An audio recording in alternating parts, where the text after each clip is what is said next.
Help!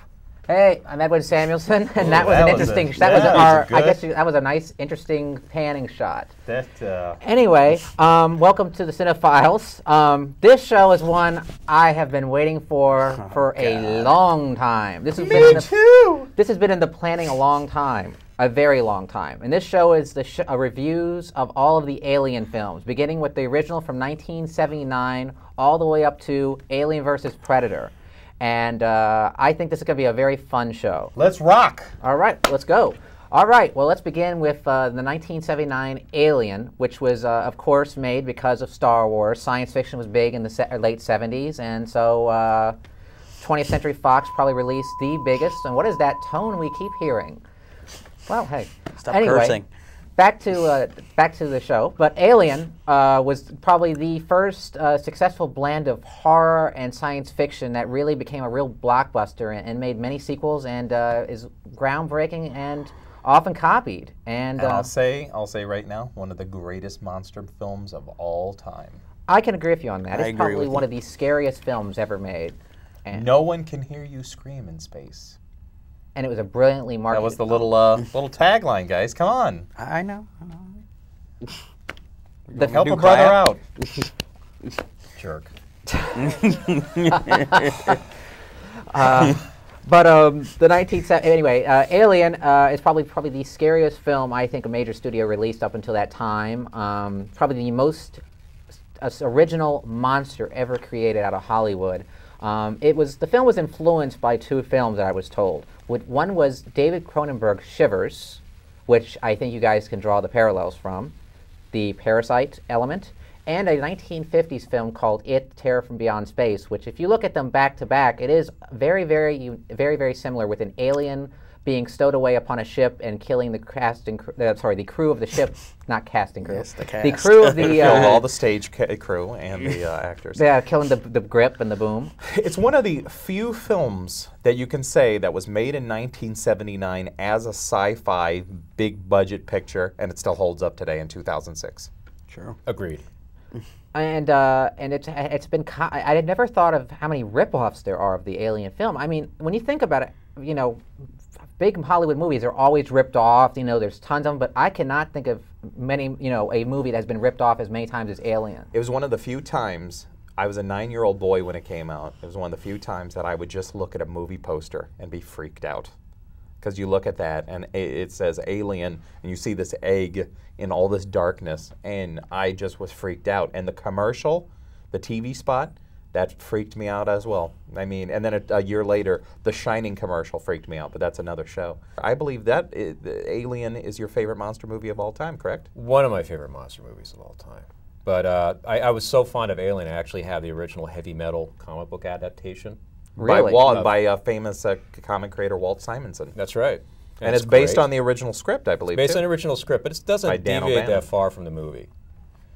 You know, who was the guy who used to do all those science fiction adaptations of movies? He did it I think he did it the second Empire Strikes Back and Walt Simonson, I believe. No. I could be wrong. The novelist. Oh, I don't know. It was like one of those three-name names. This ain't about no books. All right, never mind. Move on. And the acting cast. The acting cast is brilliant. That's one thing I want to say. Whenever you see a woman back at that time in the lead role as the hero, it was always, cliched and being the tough bitch. The one movie that I remember was like Johnny Guitar, where you have Joan Crawford as the tough butch lady, and it was always ridiculous. Yeah, but no, the thing that's interesting about those is that Sigourney Weaver is not sympathetic at all. No, she's not. The film, and what I love about the film is that you don't know who's going to get it.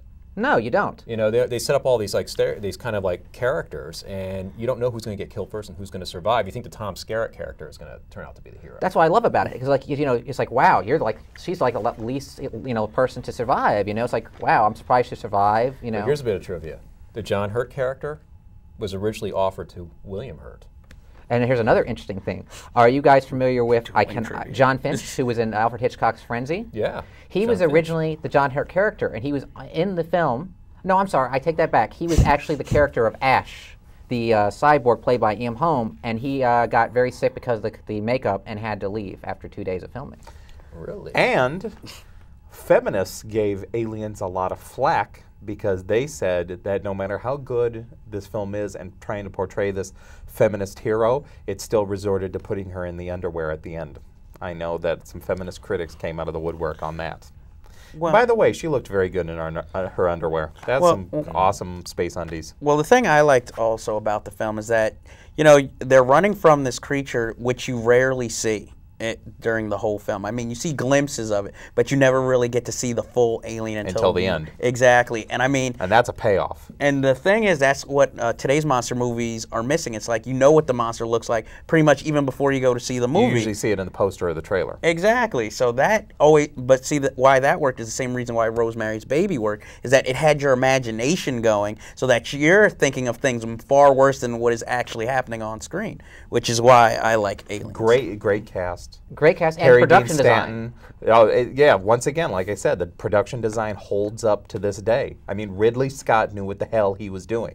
It all works. It's very rare where all the pieces fit, and that's when all the pieces fit. You got a great score by Jerry Goldsmith, which is amazing. You have great production design, great performances, a great script, a great villain. And I have to say, it is a film that stands on its own even today. And for it to influence so many films, you know, in fact, very interesting trivia leading into the sequel. One of the films that it influenced was a film called Galaxy of Terror, which was made in 1981 or 82 by Roger Corman. And Aaron Moran. Aaron Moran gets disemboweled and her head explodes. But one of the production assistants on the movie went on to direct the sequel, Jim Cameron. And he got discovered on that film when there was a scene with a severed arm with maggots on it, and the maggots were just staying there. So he actually came up with a little thing and electrocuted them so they would move.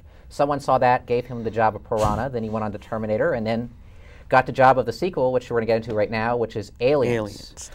And I think, arguably, Jim Cameron's finest film. And the best sequel of all time. Yeah, you know something? Yes. I think I might be with you on that one as well. And it is every bit as good as Alien, but it's a different film. I completely agree. And that's what's great, because Alien, I will say this to my grave, Alien, horror film, Aliens, action film. Exactly. With some horrific touches. And, and for an action film, it's got, not only does it have amazing pacing, I mean, to me, Aliens should be talked about in screenwriting classes on how to build your characters, and a lot of characters too. How to build your characters and how to take them progressively through each one of the 3 acts within a story. You get to care about these characters that are really supposed to be just two-dimensional caricatures, like Hudson, Bill Paxton's character of Hudson. I'm sorry, but I was heartbroken when he's hauled through the floor at the end. I mean, these are wonderful, wonderful characters, and you have to thank Jim Cameron. Jim Cameron earned his stripes on this film. He did almost everything from the ground up. And by the way, the DVD for both of these films are amazing because they include special scenes that were cut out. There's an intro on Aliens that was not in the theater cut. There was an additional part of the ending sequence in Aliens with Tom Skerritt's character reappearing that was not in the theatrical cut. And these are meant to be seen on DVD, but when you get a chance to see them on the big screen, they're definitely a must. I mean, amazing. That's one thing I want to mention too, since you brought that up. In fact, thank you for reminding me.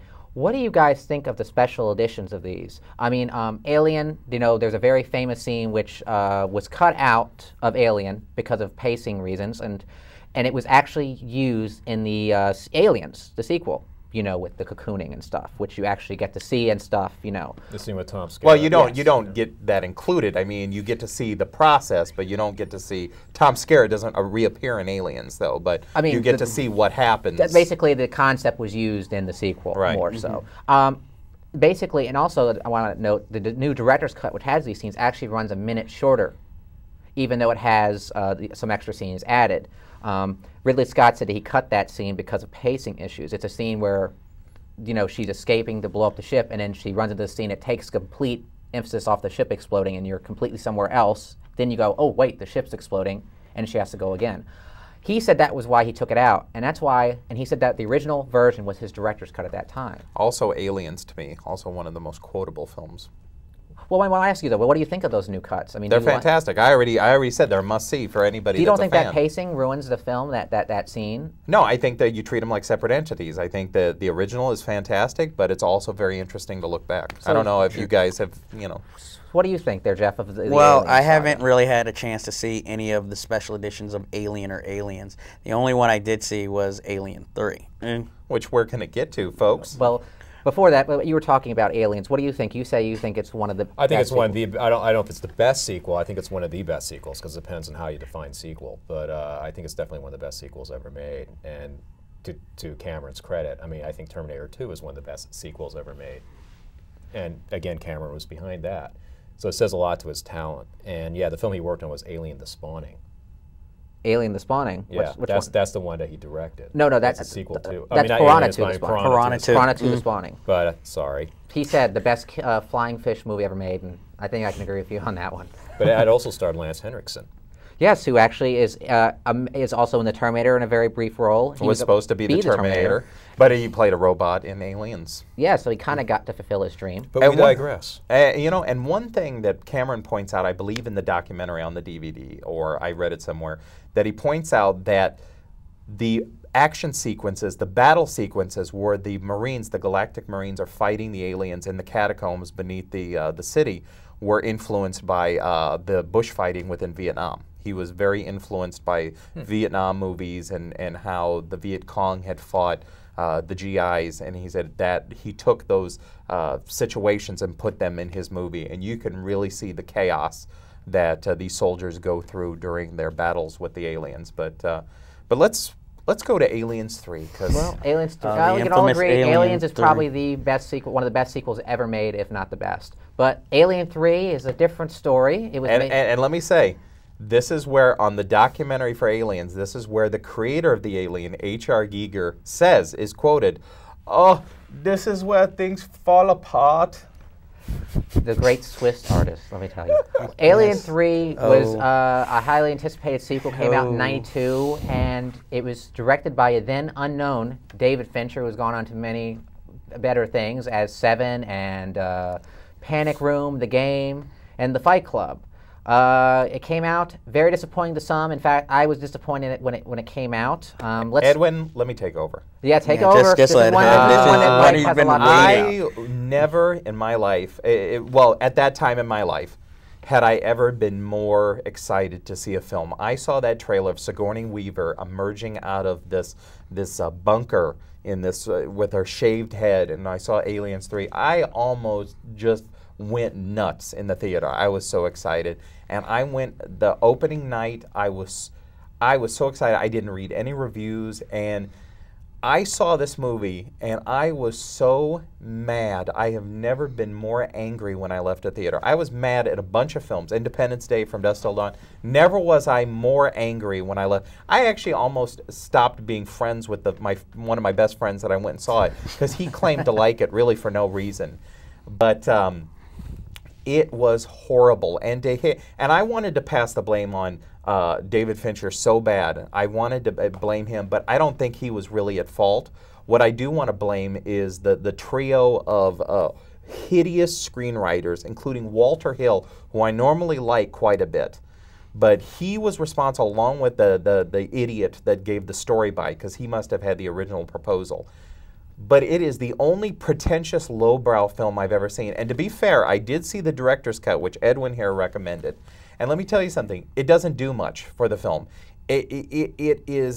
It has some of the worst writing, the worst dialogue. There's a scene towards the end where they're running with scissors. In Aliens and in Alien, you care about the characters. They each have their own distinct personality. In Aliens 3, they all have bald heads. You can't tell when one's dead and one's dying and one's going to be axed. They all look the same. And it's the worst dialogue. It's such bad dialogue that every other word is fuck. You know that that's bad dialogue in a film when every other word is fuck. And the special effects are some of the worst special effects I have ever seen in the movie. When you see the director's cut on DVD, sometimes the alien looks like a 10-foot tall creature. Now, granted, In this one, the alien came from a cow. So the alien is supposed to pick up the attributes of a cow, I guess, because in the theater version, he's in a dog. He's in a dog. But when you see it, the alien's supposed to be 10 foot tall in some scenes, but when you see him in other scenes, he, honest to God, folks, he looks like the Roadrunner from the Warner Brothers cartoons. You see him running away from things, and he's small and thin and running away, and he looks like the Roadrunner.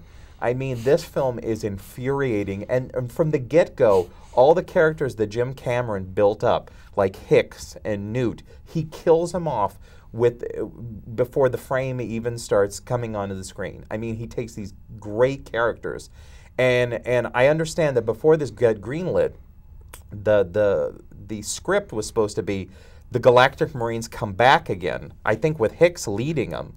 There were many scripts. And they join up with 2 other alien races. One of the races happened to be the alien from the first one that was sitting on the cannon that had its chest blown open.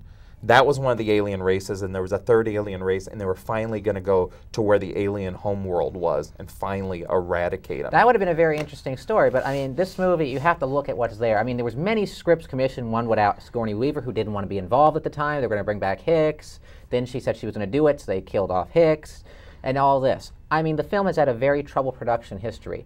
I didn't like the regular version that came out in 1992. I thought it was very lacking in terms of characters. It had many plot holes. Then I saw the special edition. Granted, it's still a flawed movie, and a lot of the special effects that you mentioned are bad. They were bad in the theater version, but they're also, some of them were added just for home video because it was never finished. There's lots of differences. The movie's about, I believe, 30 minutes longer, and in fact, a huge subplot is restored, which makes a lot more sense. And there's a lot more characterization. I thought Charles Dance was very good. Mm-hmm. I thought I cannot think of his name now. Charles Dutton. Charles Dutton was Charles very good. Dutton was terrible because he basically played this stock guy that really didn't fit in with these English prisoners. He was like the leader. He fist fought the alien as they were pouring hot lead on him at the end, but he was still fist fight. Who fist fights somebody? An alien while they're pouring hot lead. It makes no sense. But you know what, the problem of the film is what you said is the script, because I thought it had a really interesting concept. The idea that she winds up on this like sort of prison colony, prison place, and they're left there forgotten, so they create their own sort of cult society. It had a lot of good ideas, you know. And its execution was just was so poorly conceived. I mean, if you think about it, it's almost a remake of Alien. It's the same thing. One alien loose in this big industrial complex. True. And that's what made it disappointing. But they had no weapons, which I thought was an interesting thing. They had to make their own weapons, you know, which they had nothing. I mean, in the first one, they had some flamethrowers and things. Well, it's interesting, but again, it didn't fulfill the potential. I mean, like I had the opposite reaction to when it first came out that you did. I wasn't dying to see it because I was like, David Fincher, who? You know, so he made a 9 Inch Nails video, you know, all that stuff. And I was like, oh, gee, James Cameron, David Fincher, you know. Yeah. Who was this guy?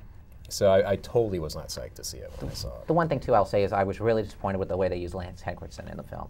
Oh, just horrible. Horrible. They wasted him completely. I mean, they could have done something with that. If you're going to put the person in the movie, then do something with him. Or don't put him in it at all. Don't Jeff, waste you want to add your 2 cents in? Well, I'm pretty much, I don't hate it as much as you do, but I mean, it's still a pretty bad movie. But just 2 things in the film really bothered me. One scene was where all the prisoners decide to attack Sigourney Weaver while she's in the trash yard. And it seemed like a scene that was just there to show Sigourney be tough, even though we already know the Ripley character from the previous movies. And I just felt like it was there because they hadn't done action in a while in this film. And I just thought it was ridiculous. And the other scene, it's not even a scene, it's a character that bothered me, was that there's this prisoner character who I guess gets burned but survives an attack. And all of a sudden he's running throughout the film, you know, like praising this alien as like a god.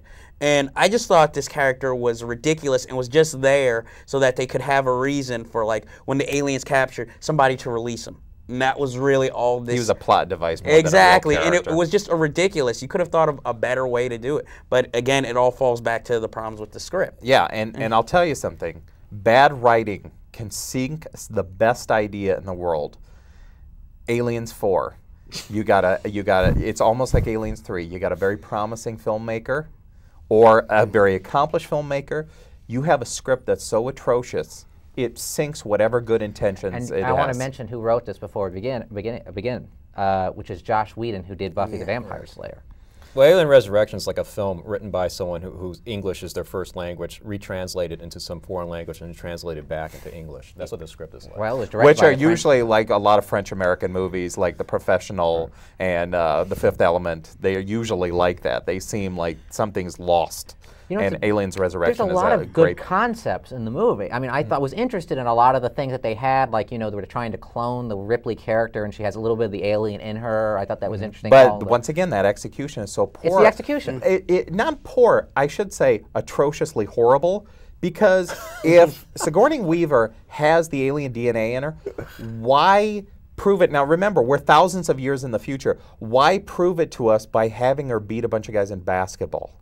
If that is not that's almost like a John Peters move, and we all know what a retard producer John Peters is, that to have her prove it in basketball. And why would you nickname the character Ironsides, the guy in the wheelchair? Why nickname him Ironsides? This is like in the year 3000 something, or something so far flung into the future, and you're naming a character after a 70s TV cop? That makes no sense whatsoever. Well, I mean... Well, my problem with the film is I sit there and I'm just wondering why did you even bother to make this film? To me, I mean, there's some cute camera tricks. Oh, well, I know why. But she got paid $17 million for that movie. You know? Exactly, and there's a reason she never got paid $17 million again, and because it was just... That's the truth, Ruth. I mean, she's a good actress, but it was... I just sat there and it's like, yeah, this would have been great, you know, some of these ideas in a different film. But it's like, why even being made? It didn't really need to be made, and I just didn't like it. I mean, and it has actors I usually like. It has Ron Perlman was wasted. Exactly. I always like him, and I'm just sitting here like, this character would have been great in a different film, but in this film, it's like, why bother? Well, I thought there was a nice little relationship between Sigourney Weaver and a writer. You know, that was kind of interesting how they were trying to develop that. But other than that, I totally agree with you. I thought it had a lot of great ideas. It's just like you said, the way it was assembled was poor, piss poor. I mean, you have the thing where the alien becomes kind of human at the end, and no, birth. it doesn't become. That's her genetic. That's like her baby. Yeah. I'm saying that she gives birth to a baby who's half human, half alien, which is but interesting. that was a nightmare. I thought that was it's a good idea, but the way it's staged is so stupid. It looks ridiculous. It has big it actually had the baby crying too. Yeah, and then it killed the mother. Oh. And Dan Hedaya's character was ridiculous to me, the whole film. I mean, that was my, I like the scientists. I thought the scientists Brad Dourif. Brad Dourif. You know, do we think the movie would have been any better if Danny Boyle directed it? Because he was supposed to do it. I don't know, because he turned it down because he was afraid to do a big budget film. You got that script problem though. Yeah. It was a bad script. I mean, the only thing I can think of is that Danny Boyle probably would have brought Ewan McGregor in. He probably would have brought Robert Carlyle in. He would have brought the actors that he was used to. But still, there's good actors there. Like you said, Dan Hedaya is good, and then you got Ron Perlman, you got Brad Dourif, and Dominic Pignon, who I love. He's good. You know, and but it was the dialogue. Oh my God! I mean, when they're watching, there's that scene where Ron Perlman's watching it's like a galactic home shopping network, and they're showing guns, and he's like, "This is a really good show," and it's like, "This is stupid." I mean, I want to say one more thing. There is one really crap performance in it. One that just got my nerves. Winona Ryder, I thought was just god awful. Is this person named Call, who you find out is basically another Lance Henriksen character, another synthetic android. Yeah, and I thought that the way that was. She could have been better. She could have been better. The problem was that she's supposed to be around all these tough guys, and you just look at Winona Ryder and you realize she's not tough. So that was my main problem with her character. It was like she was too soft. But how can you? Once again, how can you prove her DNA is superior to the others with her playing basketball? I just don't understand. I hate to dwell on something but you have these so many stupid moments in a film that you're halfway through, you're just like, I can't forgive this. I mean, Sigourney Weaver, the studio must have been so gutless as to say, we can't make this film without her, oh my God. And to resurrect her with the DNA, It was just horrible. I do like the director, though. I love Juno. I think he did two him, amazing films beforehand, and he was the right person to do the film. But It it's just clear didn't that work. he didn't have control. The studio had control, and that's why the film failed miserably. It failed miserably, and it looked like it was. Well, he obviously had control over the casting. I mean, he used a lot of his key actors in it. And he actually, I heard he must have not really cared much about the script. They must have just there gave was him a lot of working communication problems. He had a translator the entire time talking to him. Yeah, I as was going to say doing he the film. doesn't speak English. He does now, but then he didn't. No. And it is the first time we see CGI alien. Which was That's really true. bad. Swimming. It was bad. Swimming. The swimming alien was bad. So, well, just when it looked like it was a death for the Alien franchise, we're going to talk about this briefly as we already done another show on it. We got two franchises combined into one, which is Alien versus Predator, which was directed by Paul W.S. Anderson. I enjoyed it as a popcorn movie. In fact, it just came out recently in a new extended DVD, which is an R-rated cut, which we always knew existed. Guys, just real quick, just sum up your feelings really quickly on it. Should have been R-rated. I thought it was okay for what it was. It's no great masterpiece, that's for sure. And the storyline really reaches everywhere. I mean, the storyline really makes no sense a lot of times, but for what it was, I mean, it was okay, I guess. Well, there is a new cut, so you can judge for yourself, which actually I heard is the actual R-rated cut as it's supposed to be. So. It's entertaining, but again, it seems like a money movie. I would say just catch it on cable, just to actually see it, but it's not something you should run out and purposely go see. A very annoying movie. Really? I thought it was very annoying. I've tried to see it twice, and there's a point in the film, I can't tell you where it is exactly, where I just stopped watching it. Really? You gave up on it, huh? I totally gave up on it. What is that point exactly? I don't know. Maybe it's a point where one of the predators is fighting one of the aliens, and then the alien manages to overpower the predator. But I'm so annoyed at how they conceived the predators. The predator characters. They made them more muscular and more. They changed the makeup. Yeah, and everything. And the whole thing just seems so clunky to me, and such a cash-in. I hated I didn't like them much for the Matrix fight sequences between the alien and the predator. Those it's a those typical were forced. Anderson type touches. I mean, I don't mind Paul Thomas Anderson, but he definitely. Anyway, that's Event it. Horizon. As you can see, our credits are rolling. Guilty pleasure. So folks. It sucks. Time is over, but the best films for us, I guess we could all recommend, is The Alien and Aliens, the two best films in the series and two of the best science fiction films ever made. And Aliens 3, if you really like Aliens 3, I hope you fucking die. Hey, give the director's cut a chance. Look at it. It's an I interesting think you're an comparison. idiot, basically. I think you're a moron. I don't you think can I like write it. us Just and take a defend look at yourself. it. You're From an the idiot. Email mouth of babes. Email us at cinefiles@dvdmaniacs.net. And if you like Aliens 4, there's no hope.